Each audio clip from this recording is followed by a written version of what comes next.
உள்துறை அமைச்சர் திரு அமித்ஷா இங்க மதுரைக்கு வந்துட்டு போனது ஆளுங்கட்சிக்கு மட்டும் ஷாக் கொடுக்கல.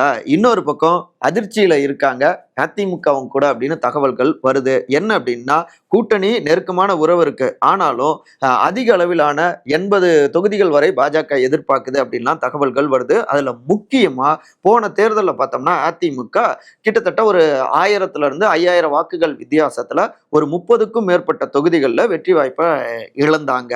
அந்த தொகுதிகள் எல்லாவற்றையுமே பாஜக குறி வைக்குது. ஏன்னா கம்மி ஓட்டுல தோத்ததால இப்ப அதிமுக பலத்தோட அங்க இறங்கி அடிச்சா நிச்சயமா வெற்றி பெறலாம். அப்ப அதிமுக கூட்டணியின் மூலமாக எளிமையான இந்த தொகுதிகள் மூலமாக பாஜக எம்எல்ஏக்கள் நிறைய அளவுல சட்டமன்றத்துக்கு போலாம் அப்படிங்கிறது தான் டெல்லியுடைய கணக்கா இருக்கு. உதாரணத்துக்கு சொல்லணும் அப்படின்னா சென்னை தியாகராய நகர் அங்க அதிமுக திரு சத்யா அவரு வெறும் 137 வாக்கு வித்தியாசத்துல தான் போன முறை வெற்றி வாய்ப்பை இழந்தாரு. அந்த தொகுதியை சென்னையிலேயே எப்படி எடுத்து பாஜகவுக்கு கொடுக்க முடியும்?